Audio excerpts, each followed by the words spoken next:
अच्छा, एक आसान बात है कि चौथी लाइन डाला करनी है यहाँ पे, सोल्ड अनसोल्ड अनसोल्ड का प्रॉफिट, और फिर ये चौथी लाइन आ जाया करेगी। आसान बात ये है, पीस शेयर लगा के साथ साथ इस टॉपिक में परसेंटेज लगानी है। ये फिक्रा भी बोला जा सकता है और ये पीस शेयर भी लिखा जा सकता है।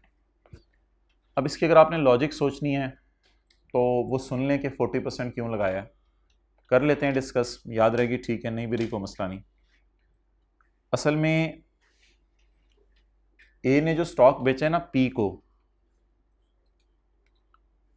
ए सेलर है ना, ए ने जो चीजें बेची हैं पी को, तो उसमें ए ने जब चीजें बेची हैं पी को तो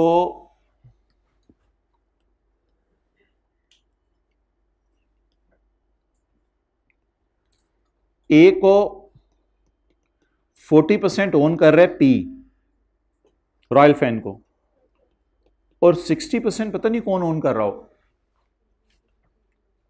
तो जब ए चीजें बेचता है ना पी को, तो ए समझते कि मेरा 60% प्रॉफिट रियलाइज्ड है, क्योंकि जो ए के बाकी ओनर्स हैं वो कोई और हैं।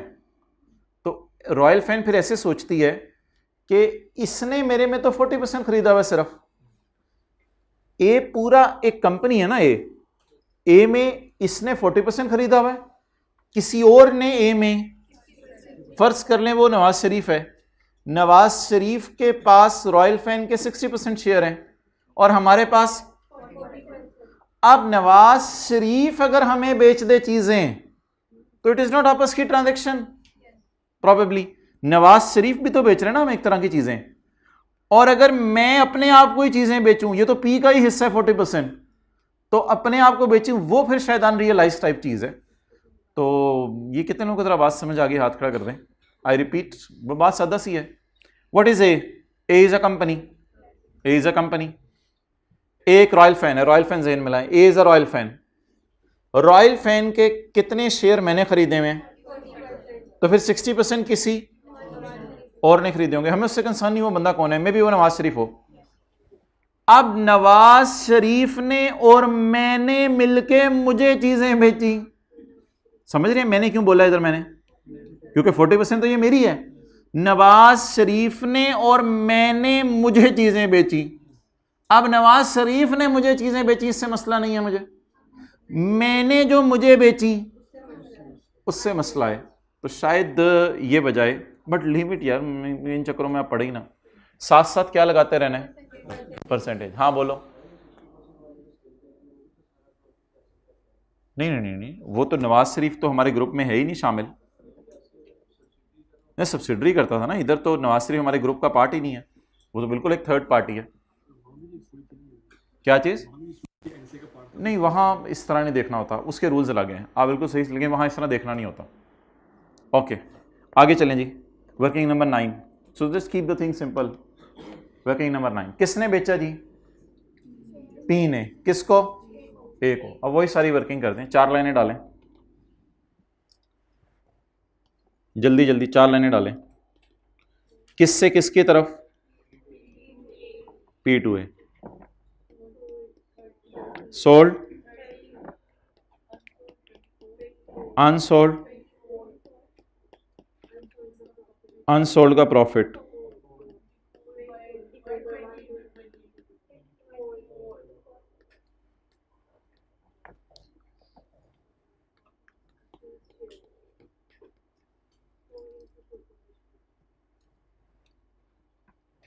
उधर नहीं सोचना सब्सिडरी में ऐसा मेरे भाई, 4 इंटू,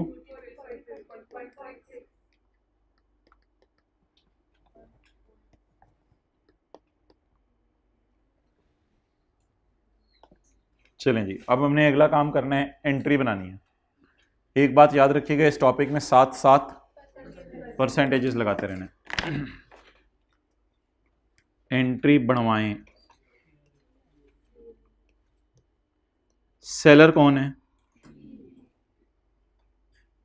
बायर कौन है,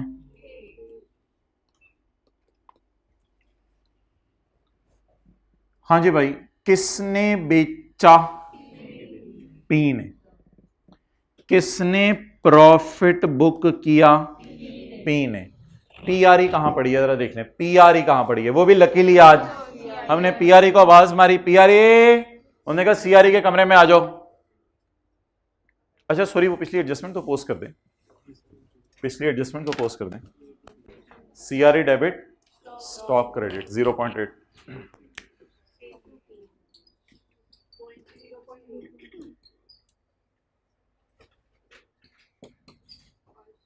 सीआरई डेबिट पहले 0.8 पोस्ट करें।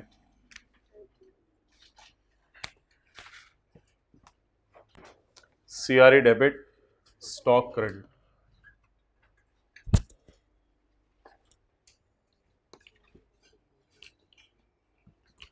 किसने बेचा पी ने, किसने प्रॉफिट बुक किया पीआरई, पीआरई कहां पड़ी है सीआरई डेबिट।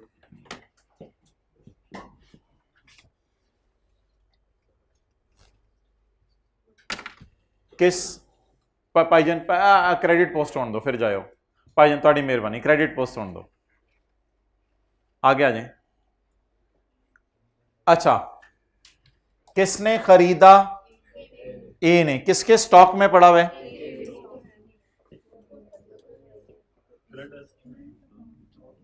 ये किसका स्टॉक है, ये एस का, कुतुब इधर देखें, ये किसका स्टॉक है, ये किसका स्टॉक है, एस का। और ये किसका स्टॉक है 350 में, ये तो हमने उठाया ही नहीं, ये तो हमने उठाया ही नहीं। अब किसने बेचा पी ने, किसने प्रॉफिट बुक किया, प्रॉफिट यहां पड़ा हुआ है और स्टॉक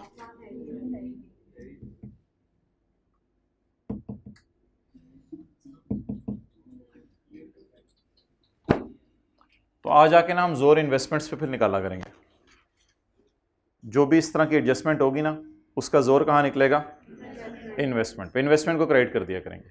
असल में ये इन्वेस्टमेंट्स ओवरऑल शो कर रही होती हैं कि हमारा सब्सिडरी में एसोसिएट में कितना इंटरेस्ट है, तो आ जाके फिर इन्वेस्टमेंट बचा करेगा और कुछ कर नहीं सकेंगे, या तो एंट्री स्किप कर दें या पेपर में पोस्ट कर दें। तो अकाउंटेंट्स की ये राय है, फिर आ जाके जोर किस पे निकाल दो, इन्वेस्टमेंट्स पे जोर निकाल दो। तो आ जाके जोर मजबूरन इन्वेस्टमेंट्स में निकालेंगे, क्योंकि किसका स्टॉक अनलकीली नजर नहीं आ रहा, बायर का स्टॉक अब नजर नहीं आ रहा, 350 हमने उठाया ही नहीं, तो आ जाके जोर निकाल दें कहां, इन्वेस्टमेंट पे। सीआरए डेबिट, क्योंकि ए का क्या नजर नहीं आ रहा, स्टॉक नजर नहीं आ रहा। अमाउंट 1.6, जाओ पोस्ट कर दे, चले जाओ इधर से चले जाओ, जल्दी आ जाना। सीआरई डेबिट और इन्वेस्टमेंट क्रेडिट, हाँ जी बोलें।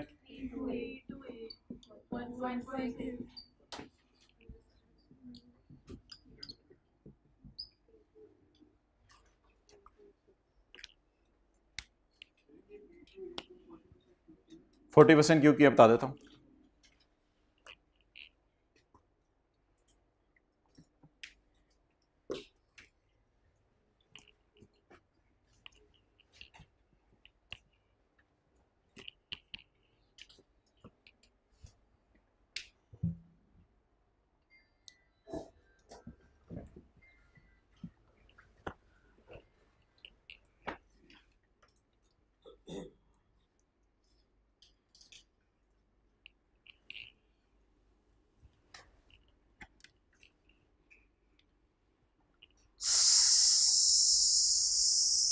सात परसेंटेज क्यों लगाई है भाई पूछ रहे हैं।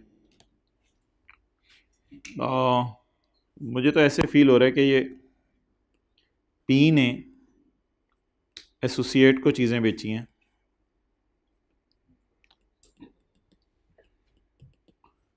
तो पी ने अपने आप को भी बेची हैं और नवाज शरीफ को भी बेची हैं, तो जो पी ने अपने आप को बेची हैं शायद उसमें मसला है, पी ने नवाज शरीफ को जो बेची हैं उसमें तो मसला नहीं, क्योंकि ए असल में कुछ भी नहीं है, ए इज़ अ कंपनी, इस कंपनी के कई ओनर्स हैं, तो इस कंपनी का एक ओनर मैं हूं मैंने मुझे बेची, इस पे तो मसला होगा स्टैंडर्ड को। मैंने मुझे बेची, ये जो बोंगी मारी हमने, मैंने मुझे बेची, इस पे तो स्टैंडर्ड को एतराज़ होगा।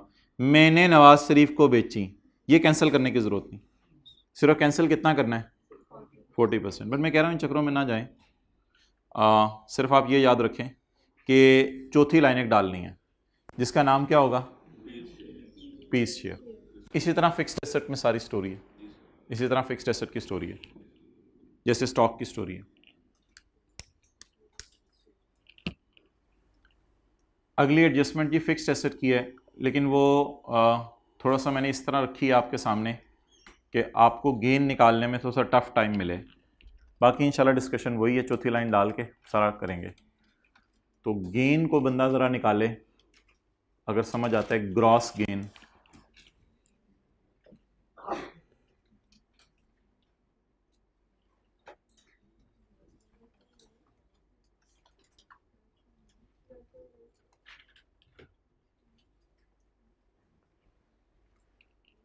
निकल आएगा, कोई ऐसा मसला नहीं है, आराम से रिलैक्स हो। मैं तो वैसे ही कह दिया जरा मुश्किल है। वर्किंग नंबर किससे किसकी तरफ, P2A। P2A ऑन 1 जनवरी 18, साल ख़त्म होने से 6 महीने पहले शोहर ने दूसरी बीवी को 16.2 मिलियन की चीज़ बेची।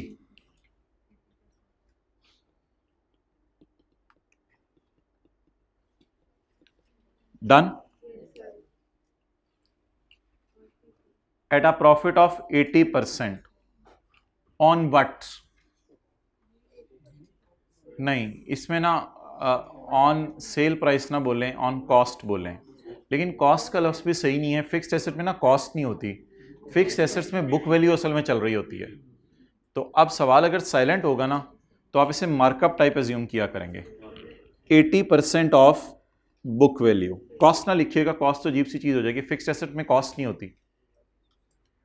तो parent sold an item, no it is not a concept of IAS 28, ये तो बिल्कुल एक पुराना कॉन्सेप्ट है, लेकिन बड़े डिफरेंट तरीके से मैंने आपके सामने रखा है। तो पेरेंट ने रॉयल फैन को कोई चीज बेची 16.2 की at a price of 16.2 at a profit of 80% of book value. 80% of sale price ना लें, 80% ऑफ बुक वैल्यू ले लें, कॉस्ट भी ना लिखिएगा। अब बुक वैल्यू, बुक वैल्यू कैसे आएगी, नहीं फॉर्मूला लिखें, कोई नहीं, ऐसे नई चीज है, आराम आराम से। Book value plus profit is equal to sale. अच्छा खासा प्रॉफिट कमाया।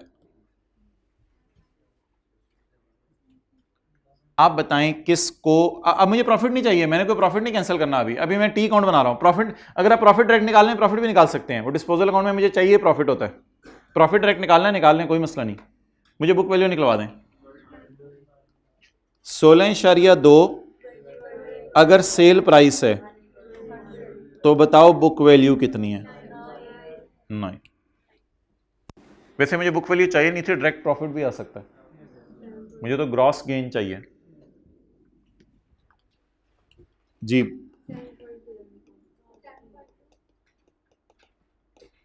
ग्रॉस गेन, अब मैं काला मार्कर ही पकड़ रहा हूं, मुझे बता दीजिएगा जब लाल मार्कर पकड़ना हुआ। लाल मार्कर आपने देखा है मैंने कहां कहां पकड़ा, तो जब पीस शेयर निकाला है, कोई नई चीज नहीं, उसी तरह चलें। ग्रॉस गेन नेट करें इसे डेप्रिसिएशन से, डिवाइडेड बाय 6/12, 0.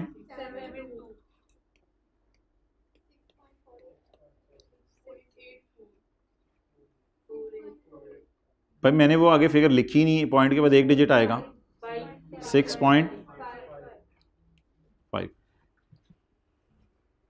हाँ तस्वीर नहीं खींचनी क्या बंदे हैं, अभी रेड मार्कर मैंने डाला ही नहीं, अब नई लाइन डालें,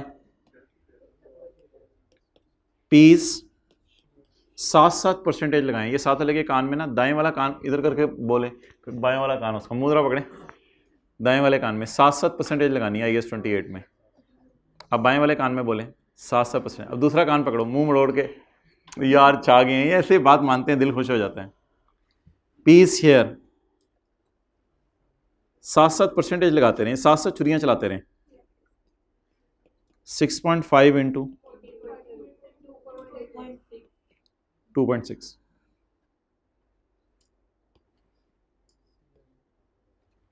ये नई लाइन डाली है मैंने। गोश्त बनाना आता है? खालो तार नहीं आती है? बंदों की नहीं, जानवरों की मैं कह रहा हूं। बातों पे बंदों की क्लास ले रहे होते हैं आप लोग। अच्छा, अब एंट्री खुद बनाएं। तो P2A है, एंट्री खुद बनाएं। सारी लॉजिक डिस्कस हो चुकी है। किसने बेचा? P ने। किसने, सेलर कौन है? P। किसने आपस का प्रॉफिट बुक किया? P ने। PRE तुम किधर हो? CRE के कमरे से आवाज आई, इधर आना। बड़ा कंट्रोल, रिलैक्स था, हमारी शाउट करने से फर्क नहीं पड़ा था। आना इधर, CRE के कमरे में आना, तो मैं बताऊं, मैं इधर हूं, ठीक है? खुदा के लिए कोई इस टॉपिक की एडजस्टमेंट SRE में ना उल्टा दीजिएगा, खुदा के लिए। SRE में पहुंचे हो, पहुंची भी सरकार, और NCI में पहुंचे हो साथ। आपको एक स्टेटमेंट मैंने देनी है 1-2 दिन बाद कि इस टॉपिक की सारी एडजस्टमेंट CRE में होती हैं। इस टॉपिक की सारी एडजस्टमेंट्स, वजह क्या है? क्योंकि PRE भी इधर ही पड़ी हुई है और ARE भी इधर ही पड़ी हुई है। जब दोनों चीजें इधर पड़ी हुई हैं तो फिर वही सारी एडजस्टमेंट्स होनी है, और कोई जगह ही नहीं है। अच्छा चलें, छोड़े लॉजिक। किसने बेचा? P ने। किसने आपस का गेन बुक किया? P ने। General entry.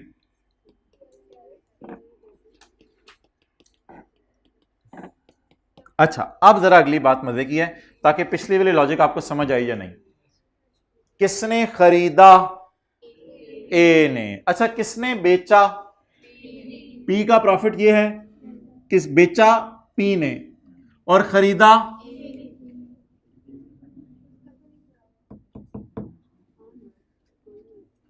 इधर लाके ऐसे ऐसे, और इधर लाके डुगडुगी बिछानी है। क्या करें, जोर कहां निकालें? इन्वेस्टमेंट पे जोर निकालो। और अगर दूसरी ट्रांजैक्शन होती तो फिर PP में जोर निकलता। अगर A to P होता, अभी A to P है या P to A है? अभी क्या है, पापा टू अंजुम है या अंजुम टू पापा है? पापा टू अंजुम।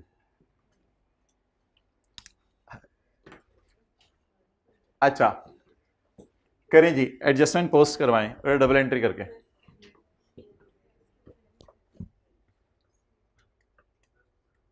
इन्वेस्टमेंट लिखिएगा, INV लिखा तो घर में जाके इन्वेंट्री की क्लास ले रहे होने आपने।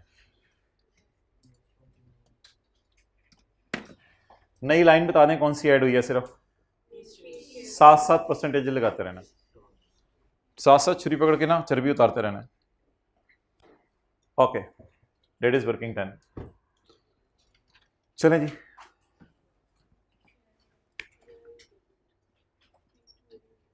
कितना?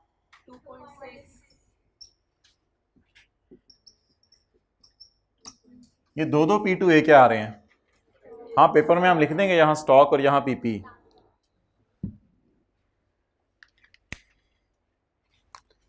किसने बेचा? P ने। PRE को खत्म करें। किसने खरीदा? A ने। A के एसेट्स यहां नजर ही नहीं आ रहे, आ जाके जोर कहां निकालें? इन्वेस्टमेंट्स।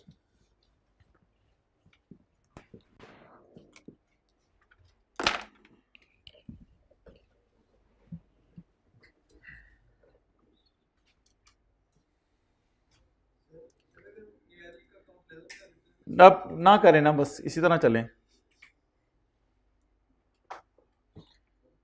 यही तुझको धुन है। ना करें ना करें, ना करें। पेपर में मैं आपको यहां तक इजाजत दे रहा हूं कि आप बेशक अगर इतने बड़े हो गए हैं तो आप बेशक गेन भी यहाँ निकाल सकते हैं direct. 16.2 divided by 180 multiplied by 80 multiplied by 80 ना प्रॉफिट निकालना है, तो यही जवाब आएगा। अच्छा, you are not welcome, you are welcome. अच्छा, अगली एंट्री पढ़ें। PL वैल्यूज NCI एट, वापस आ जाना, वो भी होती है हमारी NCI, वापस आ जाए। सब्सिडरी का सवाल, NCI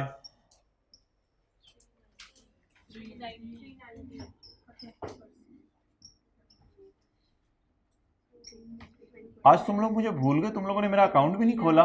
खोल देते हैं इमरान खान, क्या नहीं यार, तो दुख हुआ है मुझे, लेकिन तुम लोगों ने मेरा अकाउंट भी नहीं खोला। वर्किंग फॉर, यार हद होती है। ठीक है, तुम लोग बड़ी बड़ी इन्वेस्टमेंट्स करने लग गए हो, बट हम गरीबों का भी तो ख्याल रखो। 78,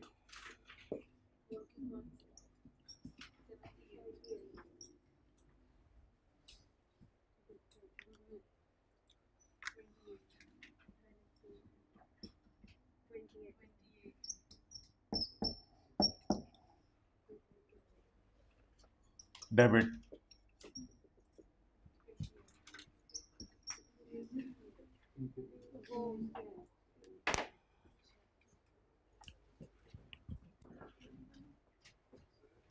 हाँ जी, हाँ जी, बिल्कुल सही, चलें, गुड। हाँ जी, क्या क्या जी जी, सवाल पूछें, सवाल ऊंची बोलें।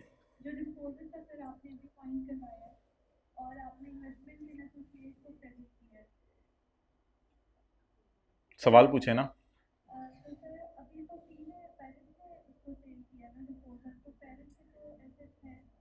लेकिन खरीदा किसने है? तो एसेट्स में किसके पड़ा होगा? एसोसिएट के एसेट्स तो हम काट चुके हैं, उसमें से कैंसिल नहीं कर सकते ना, इसलिए आ जाके जोर इन्वेस्टमेंट्स में निकाला है।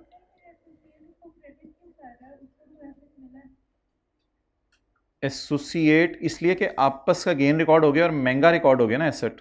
मसला तो ये होता था कि बेचा किसने? बेचा पी ने गेन रिकॉर्ड किया और ए ने महंगा एसेट रिकॉर्ड किया। इसलिए हम ए को कहते थे, ए बबलू मान जा अपनी किताबों से महंगापन एसेट का माइनस कर दे, लेकिन ए के एसेट अब मुझे नजर ही नहीं आ रहे, तो आ जाके जोर मैंने निकाल दिया किस पे? इन्वेस्टमेंट। हाँ, रिवर्सल कर रहे हैं बिल्कुल, मुझे उसकी किताबों में जो महंगापन है, बट नॉट थ्रू पीपी, क्योंकि पीपी अवेलेबल नहीं था, थ्रू इन्वेस्टमेंट।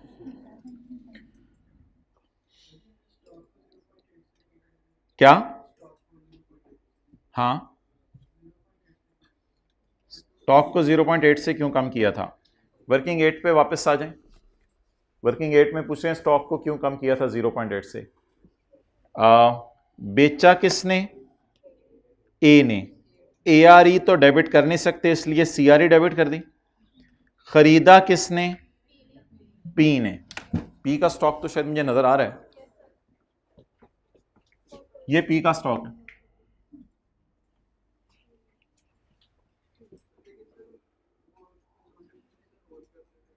कंसोलिडेशन में हाँ, उसमें असल में परसेंटेज नहीं लगानी होती, उधर हमारा ना बिल्कुल डिफरेंट सिनेरियो होता है, उसको इससे कंपेयर ना करना। उधर हमारा कंट्रोल होता है पूरा उस पर, तो उसमें पूरी पूरी एडजस्टमेंट्स करते हैं हम, शेयर लगा के नहीं करते। अच्छा, चीज़ों को खुद उधर से इधर कंपेयर करेंगे तो परेशान होंगे। जिस तरह मैं चला रहा हूँ उस तरह चलें, पुरानी चीज़ों को मत छेड़ें, नई चीज़ सुन लें। एक नई लाइन डालनी है, piece share, and keep it simple, इससे ज़्यादा कुछ सोचने की ज़रूरत नहीं है। आखिरी बात जी, eight 30 June 2018 an impairment test indicated that investment in associate has been impaired by 24 million. Investment in associate, not goodwill impair हो रही है, investment in has been impaired by 24 million. तो सिंपल सी एंट्री है, बता दें कितने लोगों को फील हो रहा है अब 7% लगानी है। ये वाहिद एडजस्टमेंट है जिसकी अंग्रेजी इस तरह लिखी होगी कि आपको परसेंटेज लगानी नहीं पड़ेंगी। इस तरह नहीं लिखा हुआ कि एसोसिएट इंपेयर हो गई है, इस तरह लिखा नहीं हुआ कि एसोसिएट इंपेयर हो गई है, बड़ा उसने ढूंढ के फिक्रा बनाया है। Impairment test had indicated that investment in associate, हमारी वाली इन्वेस्टमेंट। तो इस एडजस्टमेंट में कभी भी 7% नहीं लगानी, क्योंकि इंग्लिश का फिक्रा ही ऐसे बनता है और दूसरी तरह आना नहीं, इंग्लिश का फिक्रा ऐसे बनता है। और हम ओवरऑल एसोसिएट की इंपेयरमेंट टेस्ट भी नहीं कर सकते, क्योंकि एसोसिएट में हमारा सिर्फ 40% हिस्सा है, वो जिस किसी का हिस्सा है वो चेक करे पूरी इंपेयरमेंट। हम तो अपने हिस्से की इंपेयरमेंट ही टेस्ट कर सकते हैं। तो हमें अब जान नहीं नजर आ रही कि एसोसिएट हमें इतना फ्यूचर में फायदा देगी। तो 24 मिलियन से हमें लग रहा है हमारी इन्वेस्टमेंट्स इंपेयर हो गई हैं। आसान सी कोई एंट्री बना दें 24 मिलियन की। इंपेयरमेंट डेबिट करूं तो सही, लेकिन P&L या कुछ ऐसा मैं बना नहीं रहा, तो बस ठीक है CRE डेबिट कर सकते हैं। RE डेबिट करनी है तो CRE डेबिट इन्वेस्टमेंट क्रेडिट, आ जाके बस इन्वेस्टमेंट पे जोर निकालें अब और क्या करें। तो इसकी तो सिंपल एंट्री होगी जैसे गुडविल की इंपेयरमेंट की होती थी, इंपेयरमेंट डेबिट गुडविल क्रेडिट, तो CRE डेबिट इन्वेस्टमेंट क्रेडिट। ये तो आसान सी एंट्री, बस याद कर लें हमेशा के लिए। कितने से जी? 24 से।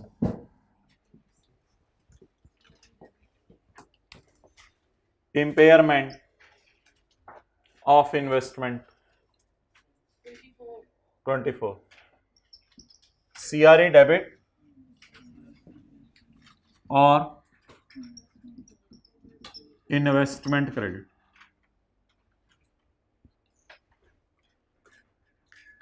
इन्वेस्टमेंट अकाउंट का तकरीबन आज फॉर्मेट पूरा हो गया है, कोई एक आधी चीज इसमें और आएगी आने वाले दिनों में। तो ये इन्वेस्टमेंट अकाउंट का ऑलमोस्ट फॉर्मेट होता है।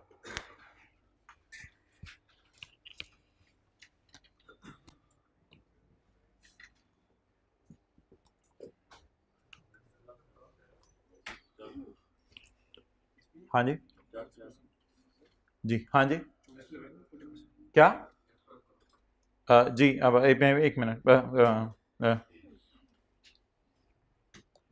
तो जी आज हमने 3-4 एडजस्टमेंट्स नई सीखी हैं। एक तो P2A A2P स्टॉक, पापा टू अंजुम, अंजुम टू पापा। और एक हमने फिक्स्ड एसेट की एडजस्टमेंट सीखी है, वो किसकी थी? पापा टू अंजुम, अंजुम टू पापा, पापा टू अंजुम। और एक हमने अंजुम की जान ले ली थी, इन्वेस्टमेंट इंपेयर हो गई। ओके, आज की आखिरी एडजस्टमेंट 30 रुपए कैंसिल कर दें। ये तो मशहूर ज़माना एडजस्टमेंट है, इसकी मैं डिस्कशन नहीं कर रहा बिकॉज ये पुरानी डिस्कशन है हमारी, ये हमारी पुरानी डिस्कशन। तो शोहर कह रहे हैं मैंने 30 लेने हैं, बीवी कह रही है मैंने 30 देने हैं, तो ये लेना देना आपस में नेट कर दें। अब आके मसला पड़ गया एक और। शोहर कह रहा है यू फोन को नहीं, रॉयल फैन को मैंने तेरे से 25 लेने, और हमने रॉयल फैन के मुंह पर हाथ रख दिया।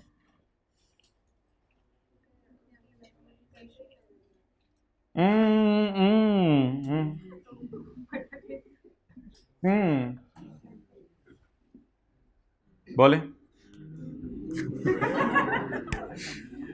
अच्छा, अब इस पे मुख्तलिफ लोगों की राय आई।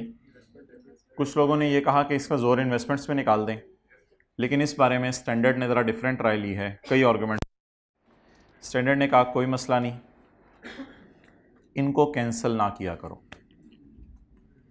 एसोसिएट्स के चैप्टर में आपने 6-7 एडजस्टमेंट्स नहीं करनी।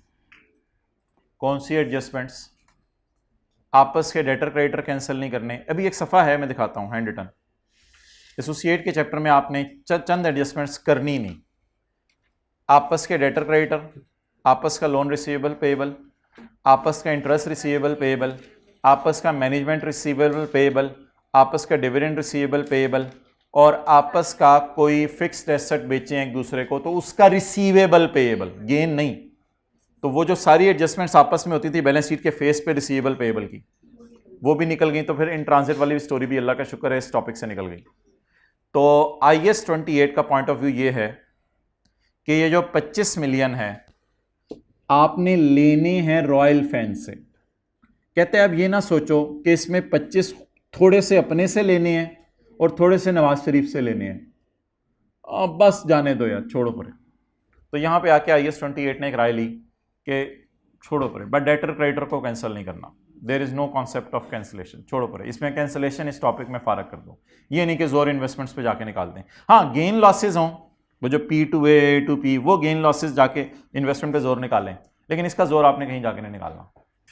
तो अगर शोहर दावा कर रहे कि मैंने दूसरी बीवी से 25 लेने हैं, तो please show it in balance sheet, no problem at all. Cancel क्यों नहीं कर सकते? क्योंकि दूसरे की किताबों में 25 मैंने उठाया नहीं, तो बस टोटल्स कर दो। अब 25 अभी मैं ब्रैकेट लगा के इधर ले आऊंगा। हाँ, रिसीव आए आना चाहिए नजर, कैंसिल नहीं करना। कैंसिल करेंगे तो बैलेंस शीट कैसे टैली होगी? तो आउट हो जानी है बैलेंस शीट, क्योंकि डबल एंट्री पोस्ट करनी है ना, तो डबल इफेक्ट पोस्ट नहीं हो सकता, तो सिंगल इंपैक्ट पोस्ट करके अपने पांव पे कुल्हाड़ी मारने के बराबर है। तो शायद इसके पीछे ना कुछ लोगों ने राय ये दी थी कि ज्यादा पैसे नवाज शरीफ से आपके रिसीवेबल हैं, क्योंकि ए के 2 ओनर है ना, एक आप हैं और एक नवाज शरीफ है, तो ज्यादा पैसे उससे रिसीवेबल हैं, तो इसलिए मेन चीज वो है, इसलिए इसको कैंसिल ना करो। बट राय है, कुछ लोगों ने दूसरी राय भी दी होगी, लेकिन स्टैंडर्ड ने जो कंक्लूड किया मैं तो वही आपको बता सकता हूं। ओके, CRE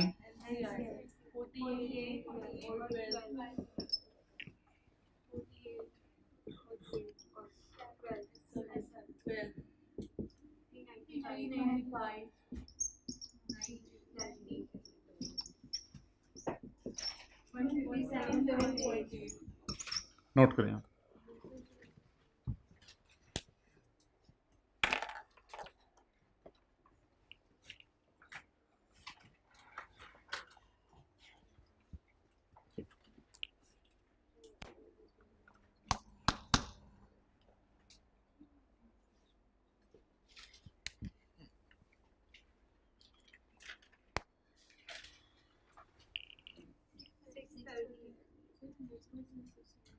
जी मैं ले आता हूं।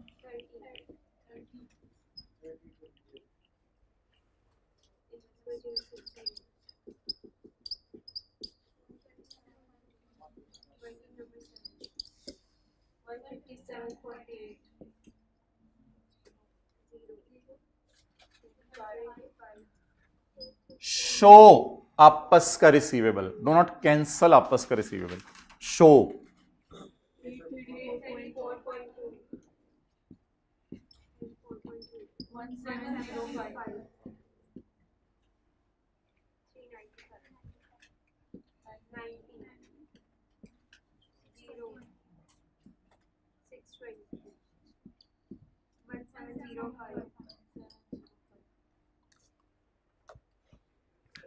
हाँ जी,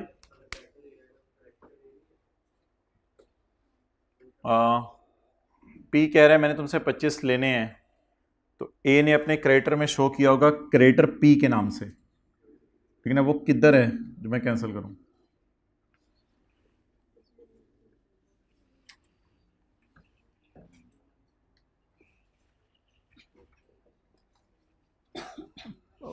एसोसिएट के क्रेडिटर मैंने उठाया ही नहीं,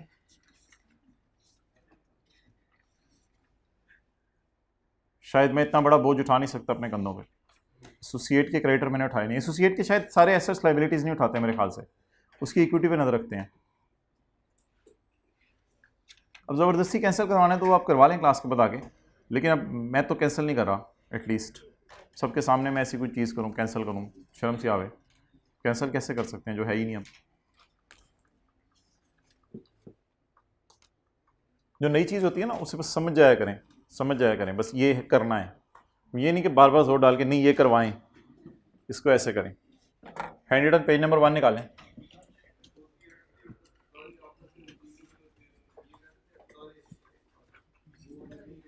कैंसिल नहीं करने, यही मैं दिखाने लगा हूं।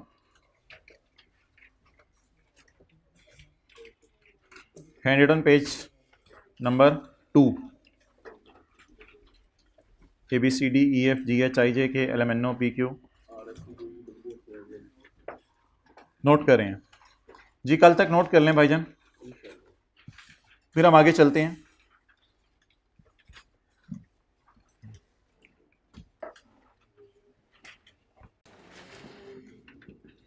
नोट कर लें।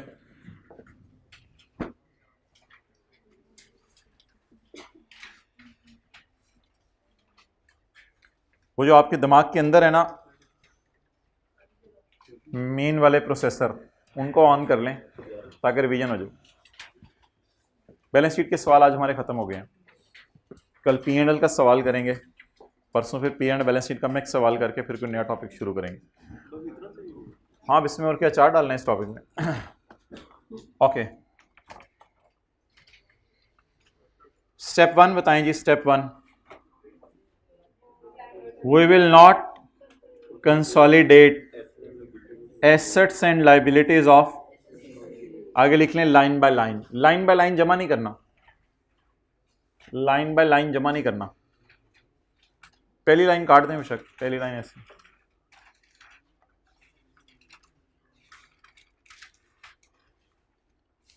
दूसरी बात तो करने की जरूरत नहीं थी। We will not record any goodwill of A की कोई गुडविल मेरे ख्याल से बैलेंस शीट में हमने नहीं शो की।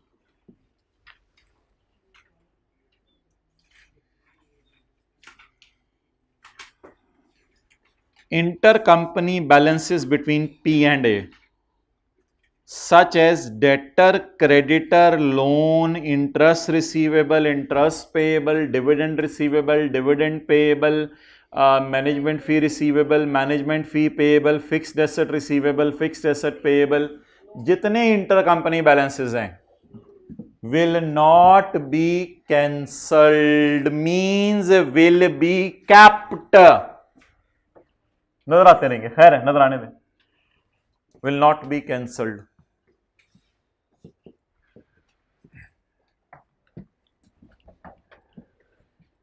Debtor, creditor, loan receivable, payable, interest receivable, payable and बला बला बला, वो जो सारे आपके फेस के ऊपर कैंसिल होते थे बैलेंस शीट के बराबर अमाउंट से, इनको कैंसिल नहीं करना। रादर शो इट, इसको नजर आने दे, कोई मसला नहीं, कभी शो भी करना होता है।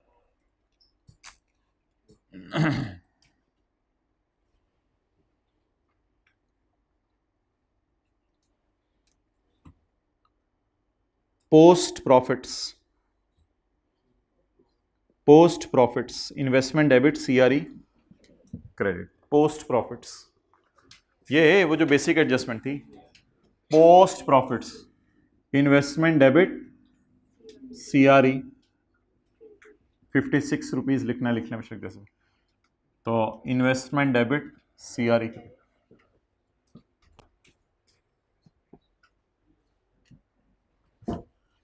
अब मैं ये नहीं कह रहा कि इन एडजस्टमेंट्स को आप रटा मारें, इन एडजस्टमेंट्स को आप खुद सोचें। Sale of stock, sold, unsold, unsold का प्रॉफिट, टिक किया है मैंने इस फिगर को, इसको उठाना है। किसने, उधर देखिए, किसने बेचा? ए ने। एआरई कहां पड़े? किसने खरीदा? पी ने। पी का स्टॉक बैलेंस शीट में नजर आ रहा है?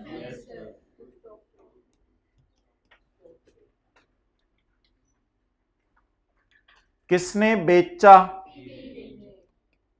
पीआरई सीआरई में पड़ा। किसने खरीदा? ए ने। ए का स्टॉक तो नहीं नजर आ रहा, ए का स्टॉक काट दिया है ना हमने, तो फिर क्या करें? इन्वेस्टमेंट पे जोर डाल दें।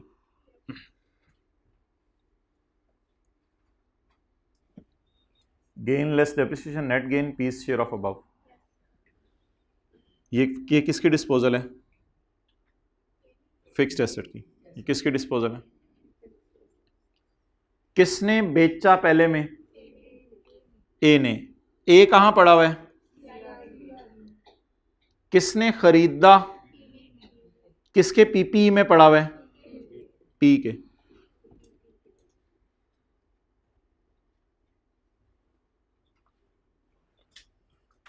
Rashid,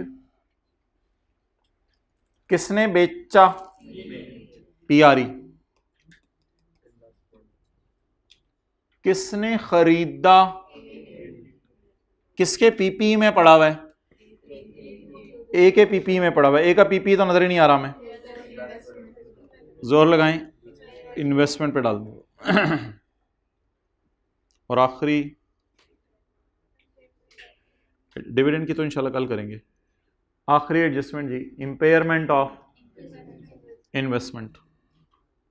normally there is no need to apply, इसमें 7 परसेंटेज नहीं लगानी पड़ेगी क्योंकि एडजस्टमेंट ही ऐसे दी होगी कि परसेंटेज लगी होगी। इंपेयरमेंट डेबिट या सीआरई डेबिट और investment. So that was all about IAS 28 balance sheet. Homework में क्वेश्चन नंबर 3।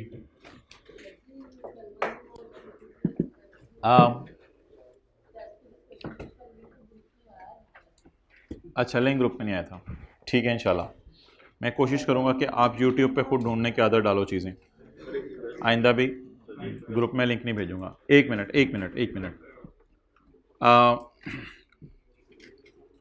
आपकी ज़िंदगी के जो वैल्यूएबल लम्हात हैं, 1:50 से लेके 2:20 तक, उसमें हम इकट्ठे बैठ के, आप इधर बैठ जाएंगे, मैं उधर चला जाऊंगा, उसमें हम इकट्ठे बैठ के वो जो एक हमारी चीज़ पेंडिंग है, ओ यार इधर कहाँ, पास पेपर क्वेश्चन 8 में जो बंदा फ़िक्रमंद है और जिसने इसने अगली क्लास में आने में बेशक उठ के जा सकता है। जो बंदा फ़िक्रमंद नहीं है और अगली क्लास में आने में डाउट है, तो उसको फिर मैं थोड़े से अगली क्लास के फ़ज़ाइल सुना रहा हूँ कि अगली क्लास में बैठने से क्या फ़ायदा होगा। तो हम पास पेपर क्वेश्चन नंबर 8 जो है, उसमें जो एक हमारी एडजस्टमेंट रहती है उसको करेंगे, आप कराएंगे, मैं करूँगा। मुझे पता है अब ये मिलना नहीं।